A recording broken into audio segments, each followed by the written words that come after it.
Hi. Exam பத்தின உங்க tension எனக்கு நல்லாவே புரியுது.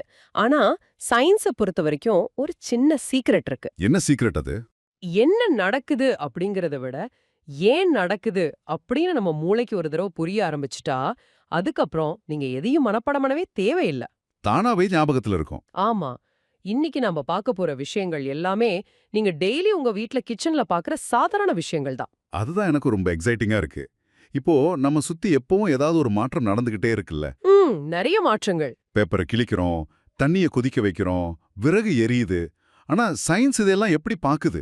இதுல ஆச்சரியப்பட வைக்கும் உண்மை என்னன்னா, உலகத்துல நடக்கிற கோடிக்கணக்கான மாற்றங்களை ரொம்பவும் சுலபமா புரிஞ்சுக்க சயின்டிஸ்ட் ரெண்டே ரெண்டு வகையா பிரிச்சுட்டாங்க. ஓ, ரெண்டே வகையா? ஆமா.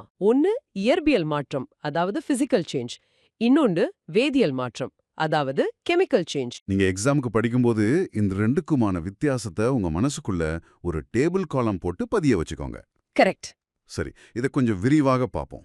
முதல்ல இந்த இயற்பியல் மாற்றம்னா என்ன? ஒரு பொருளோட வடிவம், அளவு இல்லனா அதோட பருமன், இதுல மட்டும்தான் மாற்றம் ஏற்படும். ஆனா ரொம்ப முக்கியமான விஷயம் என்னன்னா, இந்த மாற்றத்துல எந்த ஒரு புது பொருளும் உருவாகவே உருவாகாது. ஆமா.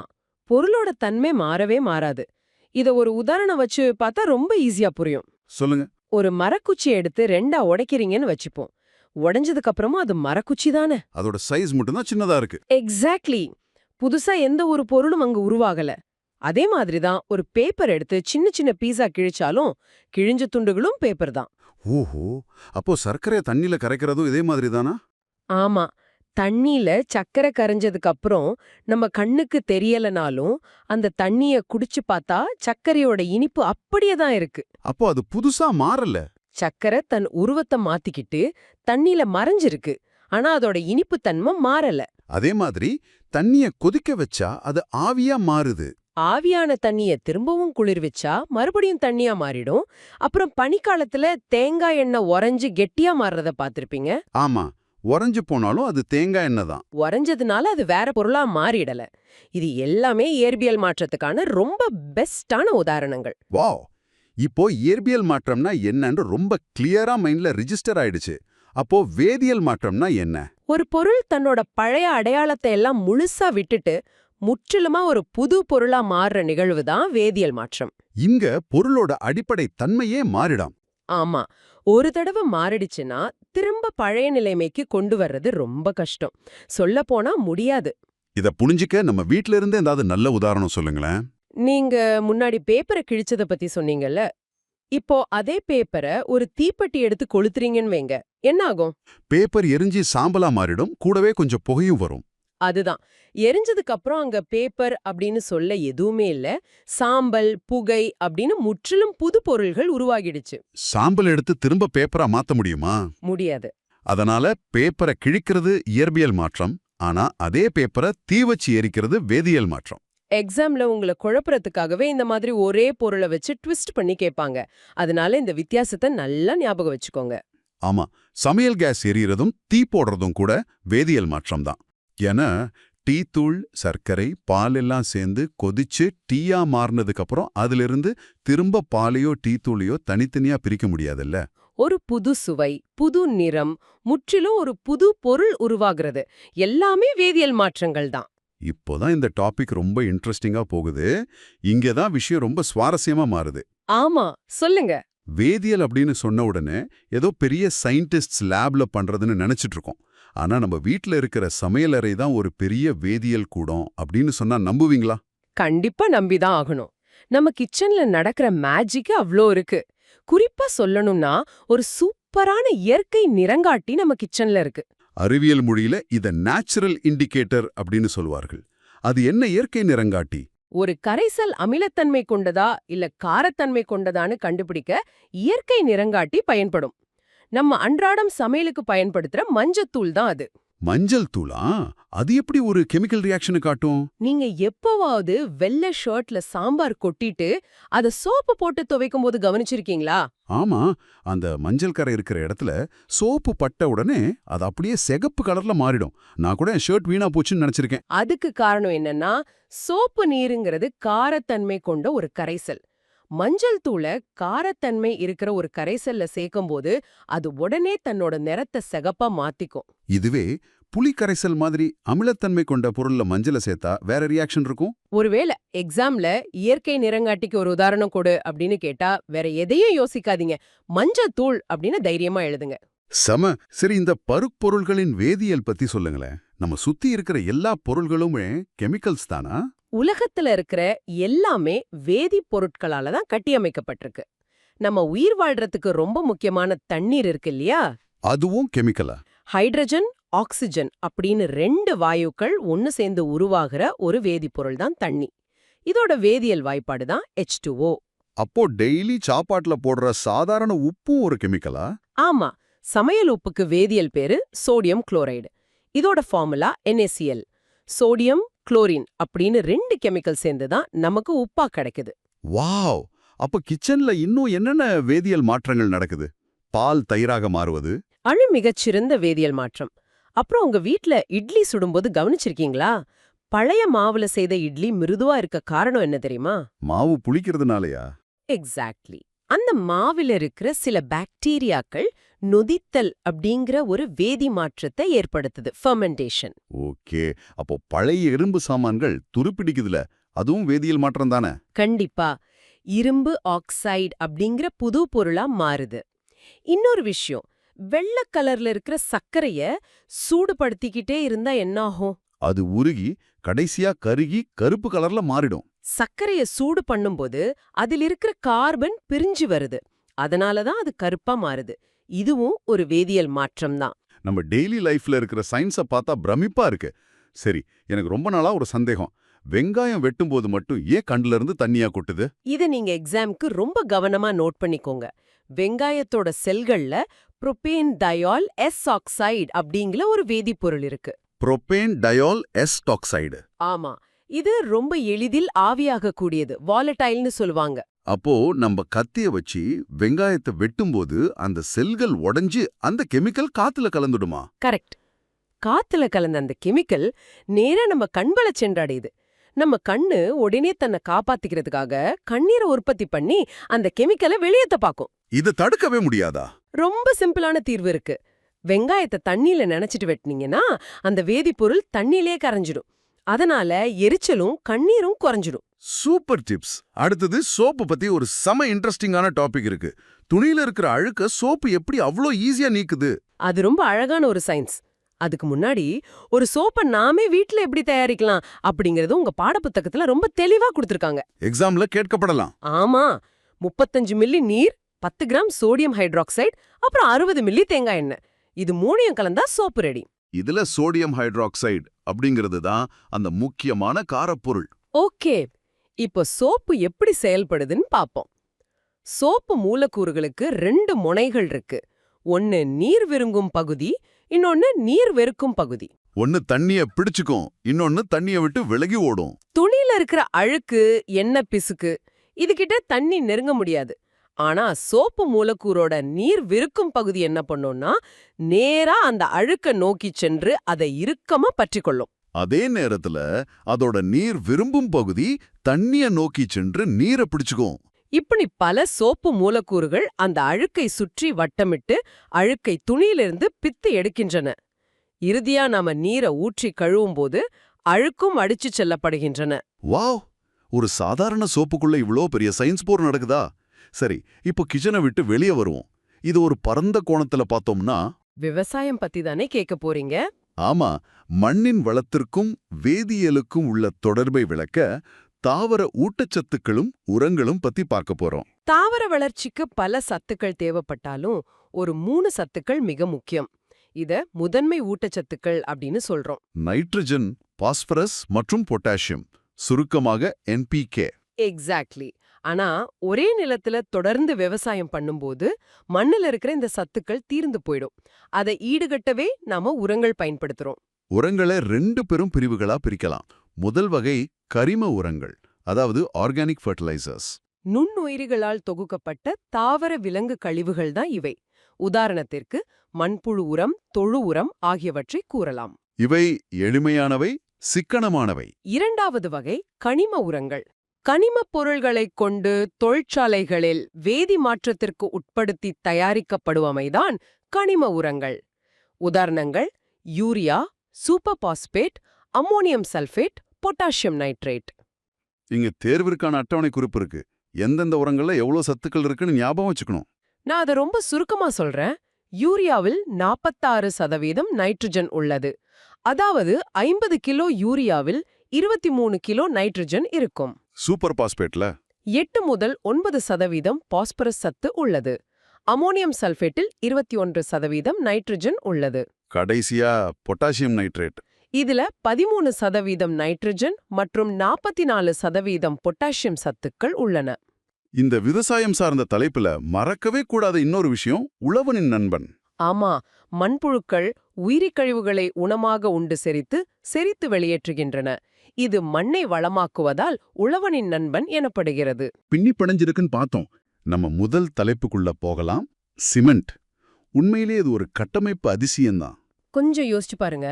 பழங்காலத்துல வீடுகள் கட்ட சுண்ணாம்பு கலவை, களிமண், அப்புறம் மரக்கட்டைகள் இதையெல்லாம் தான் பயன்படுத்தினாங்க. ஆனா இன்னைக்கு வானளாவிய அடுக்குமாடி குடியிருப்புகள், பிரம்மாண்டமான அணைகள், பாலங்கள் எல்லாத்தையும் தாங்கி நிற்பது சிமெண்ட் என்ற ஒற்றை பொருள்தான். இந்த மாபெரும் மாற்றம் எப்படி சாத்தியமாச்சு? ஏன்னா இது ஒரு செயற்கையான பொருள்னு நிறைய பேர் நினைக்கிறாங்க. அதுலதான் ஆச்சரியமே இருக்கு. சிமெண்ட் அப்படிங்கிறது ஏதோ ஆய்வகத்துல உருவாக்கப்பட்ட முற்றிலும் செயற்கையான பொருள் கிடையாது. இது இயற்கையிலேயே கிடைக்கக்கூடிய தாது உப்புக்களோட கலவைதான். ஓ, இயற்கையான பொருள்களா? ஆமாம். குறிப்பா சொல்லணும்னா சின்னாமுக்கள், களிமண், அப்புறம் ஜிப்சம். இந்த 3 இயற்கை பொருள்களையும் சரியான விகிதத்துல கலந்து அரைப்பதன் மூலமா தான் சிமெண்ட் தயாரிக்கப்படுது. இதுல பெரிய சிறப்பம்சம் என்னன்னா, இந்த சிமெண்டோட கொஞ்சம் நீரை சேர்த்து சில நிமிஷங்கள்லயே அது ஒரு பெரிய பாறையைப் போல மிக உறுதியா கெட்டிப்பட்டுடுது. கண்டிப்பா. இப்போ தேர்வுக்கு தயாராகிற நீங்க கவனிக்க வேண்டிய மிக முக்கியமான ஒரு தகவல் ஒண்ணு இருக்கு. இந்த சிமெண்ட்டை முதல்ல கண்டுபிடிச்சது யார் தெரியுமா? இங்கிலாந்து நாட்டை சேர்ந்த ஜோசப் ஆஸ்படீன் அப்படிங்கிறவர் தான்.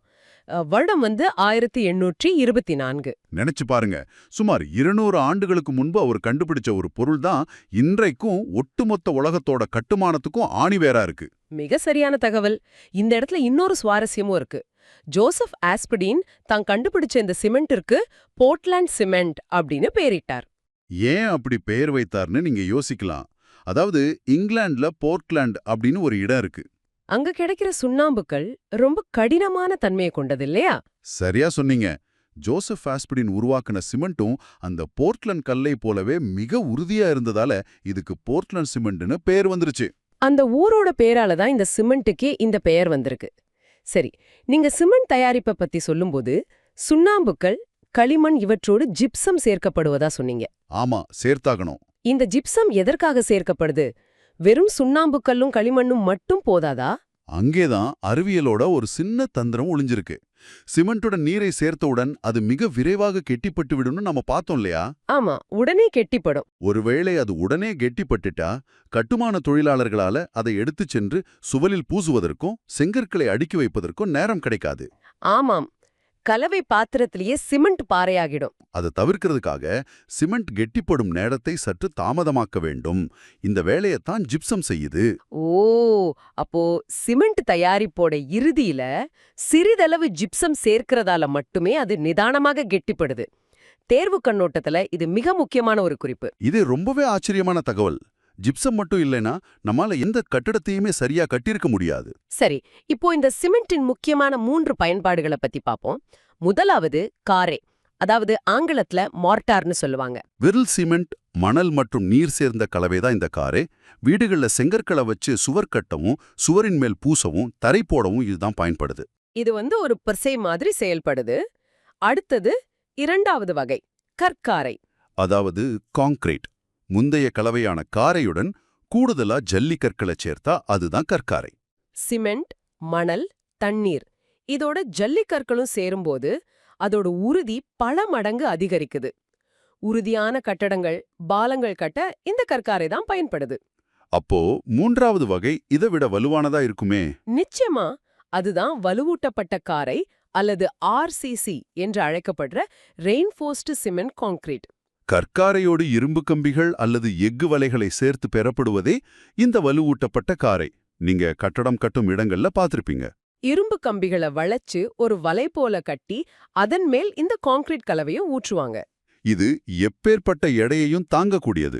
அணைகள் கட்ட, வீட்டின் மேல் தளம் போட, தூண்கள் அமைக்க, அப்புறம் மிகப்பெரிய குடிநீர் தொட்டிகள் கட்ட பயன்படுற மிக உறுதியான கலவை இதுதான். கேட்கும் போதே கட்டுமானத்தோட பரிணாம வளர்ச்சி எவ்ளோ பிரம்மாண்டமானதுன்னு புரியுது.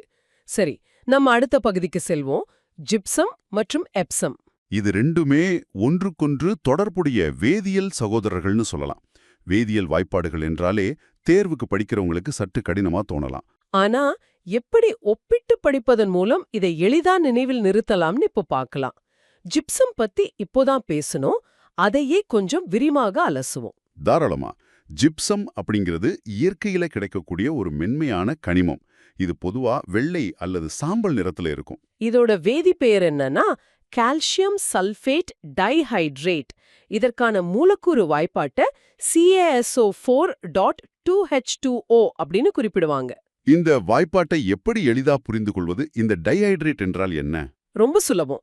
டைஹைட்ரேட் அப்படிங்கிறதுல டை என்றால் 2 என்று அர்த்தம். ஹைட்ரேட் என்பது நீர்.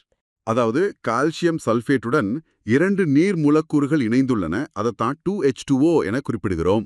இந்த ஜிப்சத்தோட பயன்கள்னு பார்த்தா விவசாயத்துல இது ஒரு சிறந்த உரமாக பயன்படுது, சிமெண்ட் தயாரிக்க பயன்படுது, மேலும் பாரிஸ் சார்ந்த தயாரிப்பிலும் இது மிக முக்கிய பங்கு வகிக்குது. அடுத்ததாக எப்சம். இதோட வேதிப்பெயர் மெக்னீசியம் சல்ஃபேட் ஹெப்டாஹைட்ரேட். இதற்கான மூலக்கூறு வாய்ப்பாடு MgSO4.7H2O. இதுல ஹெப்டா அப்படின்னா 7 என்று பொருள். அதனாலதான் வாய்ப்பாட்டுல 7 நீர் மூலக்கூறுகளை குறிக்கும் வகையில் 7H2O அப்படின்னு வருது. ஜிப்சத்துல கால்சியம், எப்சத்துல மெக்னீசியம். இப்படி ஒப்பிட்டு படிச்சா மறக்கவே மறக்காது. சரி, இந்த எப்சம் எதற்கெல்லாம் பயன்படுது? இந்த எப்சம் மனிதர்களுக்கும் சரி தாவரங்களுக்கும் சரி பல்வேறு வகைகளில் பயன்படுது. மருத்துவத்துறையில இது ஒரு மிகச்சிறந்த மருந்து. மனிதனோட மன அழுத்தத்தை துரைக்கும் ஒரு அமைதிப்படுத்தியா இது செயல்படுது. மனிதர்களின் தசை மற்றும் நரம்பு மண்டலத்தை சீராக்கவும் பயன்படுது. பலவிதமான தோல் நோய்களை தீர்க்கும் களிமகளிலும் இந்த எப்சம் பயன்படுத்தப்படுது. அது மட்டும் இல்லாம விவசாயத்துல தாவரங்களின் வளர்ச்சியை ஊக்குவிக்கவும் எப்சம் பெருமளவுல உதவுது. மனிதர்களோட மன அழுத்தத்தை குறைப்பதுல ஆரம்பிச்சு தாவரங்களின் வளர்ச்சி வரைக்கும் இது பயன்படுறது ரொம்பவே ஆச்சரியமான விஷயம். சரி, இங்கே இருந்து நம்ம அடுத்த பகுதிக்கு நகர்கிறோம். இங்கேதான் விஷயம் இன்னும் சுவாரஸ்யமா போகுது. நம்ம பாரிஸ் சாந்து மற்றும் பீனால் பத்தி பேச போறோம். குறிப்பா இந்த பிளாஸ்டர் ஆஃப் பாரிஸ் என்ற பெயரை கேட்டவுடன் ஒரு சின்ன சந்தேகம் வரும். ஒரு வேதிப்பொருளுக்கு ஏன் பிரான்ஸ் நாட்டோட தலைநகரமான பாரிஸ் நகரத்தின் பெயர் வந்தது? ரொம்ப நியாயமான கேள்வி. பாரிஸ் சாந்து தயாரிக்க பயன்படும் முக்கிய மூலப்பொருள் ஜிப்சம்னு நாம முன்னாடியே பார்த்தோம் இல்லையா? ஆமா, இந்த ஜிப்சம் பிரான்ஸ் நாட்டின் தலைநகரான பாரிஸ் நகரத்துல மிக மிக அதிக அளவுல கிடைக்குது. அத உலகிற்கு அதிகமா விநியோகித்ததும் அவங்கதான். அதனாலதான் இதிலிருந்து தயாரிக்கப்படும் பொருளுக்கு பாரிஸ் சாந்து அப்படின்னு பெயர் வந்தது. ஓஹோ, அந்த ஊரில் அதிகம் கிடைப்பதால் வந்த பெயரா இது? சரி, ஜிப்சத்திலிருந்து எப்படி இந்த பாரிஸ் சாந்து தயாரிக்கப்படுது? இயற்கையாக கிடைக்கும் ஜிப்சத்தை எடுத்து நன்கு வெப்பப்படுத்துவாங்க. அப்படி வெப்பப்படுத்தும் போது அதிலிருக்கும் நீர்ச்சத்தின் ஒரு பகுதி ஆவியாகி வெளியேறிடுது. அப்படி நீர் வெளியேறிய பின் கிடைக்கும் மிக நுண்ணிய வெள்ளை பொடிதான் பாரிஸ் சாந்து. இத வேதியியல் ரீதியா எப்படி பார்ப்பது? இதன் வேதி பெயர் கால்சியம் சல்ஃபேட் ஹெமிஹைட்ரேட். இதற்கான மூலக்கூறு வாய்ப்பாட CaSO4.2H2O. இதுக்கு முன்னாடி ஜிப்சத்துக்கு டைஹைட்ரேட் பார்த்தோம். இங்க என்ன ஹெமிஹைட்ரேட்? ஹெமி என்றால் அரை என்று பொருள். ஜிப்சத்தை வெப்பப்படுத்தும் போது அதிலுள்ள 2 நீர் மூலக்கூறுகளில் 1/2 பங்கு நீர் வெளியேறிடும். மீதம் வெறும் அரை பங்கு நீர் மட்டுமே அந்த வேதிப்பொருள்ல தங்கும். அதனாலதான் இந்த வாய்ப்பாட்ட CaSO4.2H2O என்று குறிப்பிடுறாங்க. இப்போ ரொம்ப தெளிவா புரியுது. இதன் பயன்களை பார்த்தோமானால் இது நம் அன்றாட வாழ்க்கையில பல இடங்கள்ல இருக்கு. நாம பள்ளிகளில் கரும்பலகையில் எழுத பயன்படுத்தும் சாக்பீஸ் தயாரிக்க இது பயன்படுது. மிக முக்கியமா மருத்துவமனைகள்ல யாருக்காவது எலும்பு முறிவு ஏற்பட்டா அந்த எலும்புகளை சரியான நிலையில வைத்து சேர்க்கப்படும் மாவுக்கட்டு இந்த பாரிஸ் சாந்துதான். மேலும் மிக நுணுக்கமான கலைநயமிக்க சிலைகள் வார்ப்பதற்கும் இது பெருமளவுல பயன்படுது. மென்மையான சாக்பீஸ், உறுதியான மாவுக்கட்டு, அழகான சிலைகள்னு எல்லாமே ஒரே பொருள்தான் என்பது பிரமிப்பா இருக்கு. உண்மைதான். அடுத்ததா நாம அன்றாடம் வீடுகளில் பயன்படுத்தும் இன்னொரு வேதிப்பொருளை பார்ப்போம். கழிவறையை சுத்தம் செய்ய பயன்படும் ஃபீனால். மருத்துவமனைக்குள்ள நுழைந்த உடனேயே ஒரு பிரத்யேகமான வாசனை வருமே, கவனிச்சிருக்கீங்களா? அதுதான் ஃபீனால். இது கார்பாலிக் அமிலம் எனப்படும் ஒரு கரிம அமிலமாகும். இதன் மூலக்கூறு வாய்ப்பாடு C6H5OH. அமிலம்னு சொல்றீங்களே, இது ஆபத்தானதா? இது வீரியம் குறைந்த ஒரு அமிலம்தான், அதனால மிகவும் ஆபத்தானது என்று சொல்ல முடியாது. தூய நிலையில் ஃபீனால் என்பது ஆவியாகும் தன்மையுள்ள நிறமற்ற ஒரு வெண்மை படிகத் திண்மமாகும். அதாவது தூய ஃபீனாலுக்கு நிறமே கிடையாது. ஒரு நிமிஷம். தூய ஃபீனாலுக்கு நிறம் கிடையாதுன்னு சொல்றீங்க, ஆனா நாம கடைகள்ல வாங்கி வீடுகள்ல பயன்படுத்தும் ஃபீனால் பாட்டில்கள்ல அது இளம் சிவப்பு நிறத்துல தானே இருக்கு. இது எப்படி சாத்தியம்? அதுதான் அறிவியலோட இயல்பு. தூய வெண்மை நிற பீனால் காற்றுடன் கலக்கும் போதோ அல்லது மாசுபடும் போதோ ஆக்சிஜனேற்றம் அடைந்து தானாகவே இளம் சிவப்பு நிற கரைசலா மாறிடுது. அதனால தான் நாம பார்க்கறோம் பீனால் பிங்க் நிறத்துல இருக்கு. இப்ப புரியுது. இந்த பீனால் மனிதர்களின் தோலில் நேரடியாக பட்டால் எரிச்சலூட்டும் தன்மை கொண்டது. இது ஒரு மிகச்சிறந்த கிருமிநாசினி. அதனால தான் இத கழிவறைகளை சுத்தம் செய்ய பயன்படுத்துறோம். அது மட்டும் இல்ல, மிக குறைந்த அடர்வு கொண்ட பீனால் கரைசல வாய்க்கொப்பளிப்பானாகவும் பயன்படுத்துறாங்க. நுண்ணுயிரிகளை எளிதாக கொல்வதால அறுவை சிகிச்சை செய்யும் இடங்கள்ல கிருமிநாசினியாகவும் இது பெருமளவில் பயன்படுது. நாம பல வேதிப்பொருள்களை பத்தி ஆழமா பார்த்துட்டோம். இப்போ அன்றாட அறிவியலான ஒட்டும் பொருள்கள் பத்தி பாப்போம். உடைந்த ஒரு பொருளை ஒன்றாக்க நம்ம பசைய பயன்படுத்துறோம். ஆனால் அந்த பசை உள்ள எப்படி வேலை செய்யுது, இரு பொருள்களை எப்படி ஒன்றோடொன்று பிரிக்க முடியாதபடி பிணைக்கிறது என்று எப்பவாவது சிந்திச்சிருக்கீங்களா? இத மிக எளிதா புரிந்து கொள்ள ஒரு நடைமுறை உதாரணத்தோட சொல்லுவோம். மிதிவண்டியில பஞ்சர் ஒட்டுவதை நீங்க கவனிச்சிருக்கலாம். பஞ்சரான டியூப் பகுதிய எடுத்த உடனே பசைய தடவி ஒட்டமாட்டாங்க. மணல் தாள் கொண்டு அந்த இடத்த முதலில் நன்கு தேய்த்து சொரசொரப்பாக்குவாங்க. பின்னர் பொருத்தமான அளவு ரப்பர் துண்டை எடுத்து இரண்டு பக்கமும் பசையை தடவி அழுத்தம் கொடுத்து ஒட்டுவாங்க. இங்கே உங்களுக்கான கேள்வி, அவங்க ஏன் அந்த பகுதியை முதலில் சொரசொரப்பாக்கி பின்னர் கடுமையா அழுத்தம் கொடுக்கறாங்க? இதுக்கு பின்னாடி ஒரு சூப்பரான இயற்பியல் தந்திரம் இருக்கு. ஒட்டும் பொருள் என்பது ஒரு பரப்பின் மீதோ அல்லது இரண்டு வெவ்வேறு பரப்புகளின் மீதோ பூசப்படும் ஒரு பசை. மணல் தாளால் தேய்க்கும்போது அந்த பரப்பில் நம் கண்ணுக்கு தெரியாத சிறு சிறு பள்ளங்கள் உருவாகும். பசை அந்த பள்ளங்களில் நன்கு ஊடுருவி இறுக பற்றிக் கொள்கிறது. இரண்டு பரப்புகளையும் ஒன்றின் மீது ஒன்று வைத்து அழுத்தம் கொடுக்கும்போது பசைக்கும் அந்த பரப்புகளுக்கும் இடையே உள்ள ஈர்ப்பு விசை பல மடங்கு அதிகரிக்குது. அழுத்தம் கொடுப்பதால் பிணைப்பு வலுவாகி பஞ்சர் உறுதியாக ஒட்டிக்கொள்கிறது. ஓ, ஈர்ப்பு விசையை அதிகரிக்கத்தான் இந்த அழுத்தமா?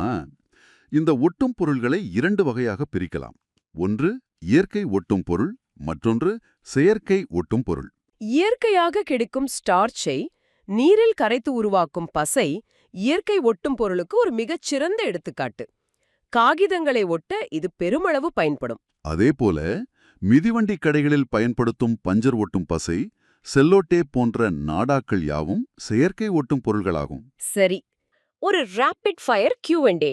நாங்க ஒரு கேள்வி கேட்போம், நீங்க ஒரு வார்த்தையில பதில் சொல்லி பாருங்க. முதல் கேள்வி, ஒரு பொருளின் வடிவம் பருமனில் மட்டும் ஏற்படும் மாற்றம். இயற்பியல் மாற்றம். இரண்டாவது கேள்வி, ஒரு பொருள் புதிய பொருளை உருவாக்கும் நிகழ்வு.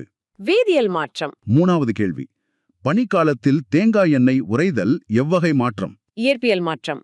நாலாவது கேள்வி, காகிதம் எரிதல் எவ்வகை மாற்றம். வேதியியல் மாற்றம். அஞ்சாவது கேள்வி, வேதியியலாளர்களால் இயற்கை நிறங்காட்டி என அழைக்கப்படுவது எது. மஞ்சள். ஆறாவது கேள்வி, பழைய இட்லி மாவில் செய்த இட்லி மிருதுவாக இருக்க காரணமான வேதி மாற்றம். நொதித்தல், அதாவது பாக்டீரியா செயல்பாடு. ஏழாவது கேள்வி, நீரின் வேதியியல் வாய்ப்பாடு என்ன. H2O. எட்டாவது கேள்வி, நாம் சமையலுக்கு பயன்படுத்தும் உப்பின் பெயர். சோடியம் குளோரைடு, அதாவது NaCl. ஒன்பதாவது கேள்வி, வெங்காயத்தை நறுக்கும்போது கண்களில் எரிச்சலை ஏற்படுத்தும் வேதிப்பொருள். Propanethial S oxide. பத்தாவது கேள்வி, சோப்பு தயாரிக்க பயன்படும் முக்கிய காரப்பொருள் எது. Sodium hydroxide. 11வது கேள்வி, சோப்பு மூலக்கூறுகளுக்கு எத்தனை முனைகள் உள்ளன. 2. நீர் விரும்பும் மற்றும் நீர் வெறுக்கும் பகுதி. 12வது கேள்வி, தாவரங்களுக்கு தேவையான முதன்மை ஊட்டச்சத்துக்கள் எவை? Nitrogen, phosphorus, potassium, NPK.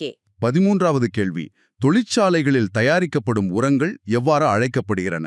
கனிம உரங்கள். 14வது கேள்வி, யூரியாவில் உள்ள நைட்ரஜனின் சதவீதம் எவ்வளவு? 46%. 15வது கேள்வி, அம்மோனியம் சல்பேட்டில் உள்ள நைட்ரஜன் சதவீதம் என்ன? 21%. 16வது கேள்வி, உழவனின் நண்பன் என அழைக்கப்படுவது எது? மண்புழு. ஆசம். ஆரம்பிக்கலாம். கேள்வி 1. வீடு கட்ட பழங்காலத்தில் பயன்பட்ட கலவை. சுண்ணாம்பு கலவை. கேள்வி 2. தற்போது பிரம்மாண்ட அணைகள் கட்ட உதவுவது. சிமெண்ட். கேள்வி 3. சிமெண்ட் தயாரிக்க பயன்படும் இயற்கை உப்புகள் யாவை? சுண்ணாம்புக்கல், களிமண், ஜிப்சம். கேள்வி 4. சிமெண்ட்டுடன் நீர் சேர்க்கும்போது என்னவாகும்? கெட்டிப்படும். கேள்வி 5. சிமெண்ட் கெட்டிப்படுவதை தாமதமாக்க உதவுவது. ஜிப்சம். கேள்வி 6. சிமெண்டை முதலில் கண்டுபிடித்தவர்? ஜோசப் ஆஸ்பிடின். கேள்வி 7. சிமெண்ட் கண்டுபிடிக்கப்பட்ட ஆண்டு? 1824. கேள்வி 8. ஜோசப் ஆஸ்பிடின் எந்த நாட்டைச் சேர்ந்தவர்? இங்கிலாந்து. கேள்வி 9. சிமெண்டிற்கு அவர் இட்ட பெயர் என்ன? Portland cement. கேள்வி 10. சிமெண்ட், மணல் மற்றும் நீர் சேர்ந்த கலவை? காரை அல்லது மோட்டார். 11. சுவர்கள் கட்டவும் பூசவும் பயன்படுவது? காரை. 12. கற்காரை அல்லது கான்கிரீட் என்பது எவற்றின் கலவை? சிமெண்ட், மணல், ஜல்லிக்கற்கள் மற்றும் நீர். 13. பாலங்கள் கட்ட பயன்படும் கலவை? கற்காரை. 14. இரும்பு கம்பிகள் அல்லது எஃகு வலைகளை கற்காரையோடு சேர்த்தால் கிடைப்பது? வலுவூட்டப்பட்ட காரை, அதாவது RCC. 15.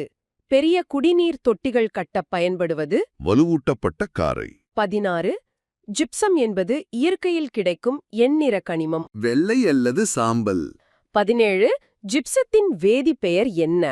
Calcium sulphate dihydrate. 18. ஜிப்சத்தின் மூலக்கூறு வாய்ப்பாடு? CaSO4.2H2O. 19. உரமாக பயன்படும் கனிமம்? ஜிப்சம். 20. எப்சம் என்பதன் வேதிப்பெயர்? Magnesium sulphate heptahydrate. 21. இப்சத்தின் மூலக்கூறு வாய்ப்பாடு? MgSO4.7H2O. 22. மனிதனின் மன அழுத்தத்தை குறைக்கும் அமைதிப்படுத்தி எது? எப்சம். 23. மனித தசை மற்றும் நரம்பு மண்டலத்தை சீராக்குவது? எப்சம். 24. விவசாயத்தில் தாவர வளர்ச்சியை ஊக்குவிக்கப்படுவது? எப்சம். 25. பாரிஸ் சாந்து தயாரிக்க பயன்படும் மூலப்பொருள்? ஜிப்சம். 26. பாரிஸ் சாந்தி என்பதன் வேதிப்பெயர்? Calcium sulphate hemihydrate. 27. பாரிஸ் சாந்தின் மூலக்கூறு வாய்ப்பாடு? எலும்பு முறிவுகளை சரிசெய்ய பயன்படுவது? பாரிஸ் சாந்து. 31. சிலைகள் வார்ப்பதற்கு பயன்படுவது? பாரிஸ் சாந்து. 32. வீடுகளில் கழிவறையை சுத்தம் செய்ய பயன்படும் வேதிப்பொருள்? ஃபீனால். 33. ஃபீனாலின் வேதிப்பெயர் என்ன? கார்பாலிக் அமிலம். 34. ஃபீனாலின் மூலக்கூறு வாய்ப்பாடு? C6H5OH. 35. ஃபீனால் என்பது எத்தகைய அமிலம்?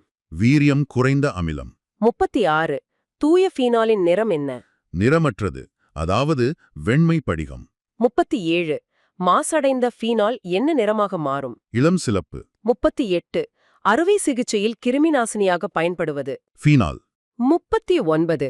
இரு பரப்புகளை பிணைக்க பயன்படும் பசை போன்ற பொருள்? ஒட்டும் பொருள். கேள்வி 40. இயற்கை ஒட்டும் பொருளுக்கு ஒரு எடுத்துக்காட்டு தருக. நீரில் கரைக்கப்பட்ட ஸ்டார்ச். அருமை. மிக சிறப்பாகவும் மின்னல் வேகமாகவும் இந்த 40 வினாக்களையும் கடந்துட்டோம்.